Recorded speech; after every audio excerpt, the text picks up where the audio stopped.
ইসলাম ধর্মে শেষকৃত্য কিভাবে করা হয়? ইসলাম ধর্মে মানুষ মারা গেলে শেষকৃত্য কিভাবে করে? জয় হরিচাঁদ, জয় গুরুচাঁদ।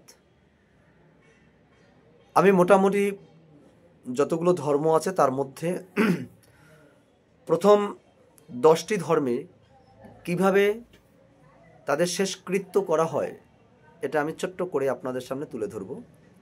আজকে ধরছি ইসলাম ধর্মের শেষকৃত্য। আমি আপনাদের সুকেশ মিত্র জয় বলছি, ভুল হলে ক্ষমা করবেন।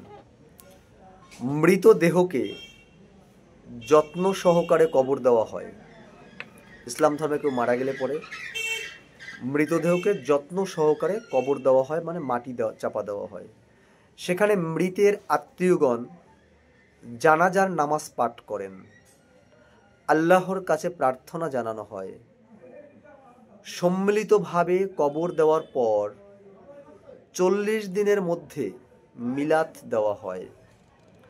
এতে কোরআন শরীফ পাঠ করা হয়, লা ইলাহা ইল্লাল্লাহ মুহাম্মদ রাসূলুল্লাহ, এই আয়াতটি, অর্থাৎ আল্লাহ ছাড়া কোনো মাবুদ নাই, মুহাম্মদ তার প্রেরিত পুরুষ, এই আয়াতটি বারবার পাঠ করা হয়।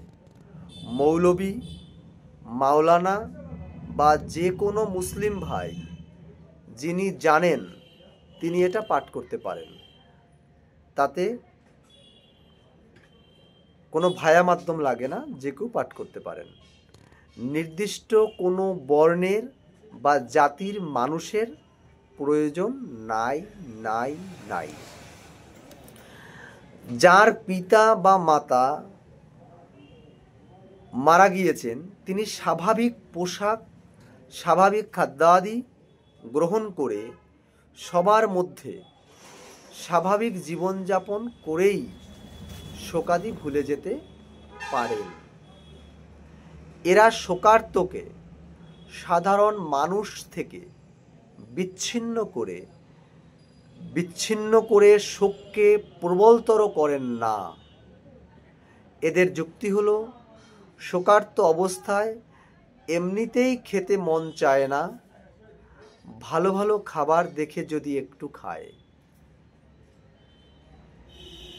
এই বিধানটুকু হচ্ছে ইসলাম ধর্মের শেষকৃত্যর শোক পালনের ব্যবস্থা।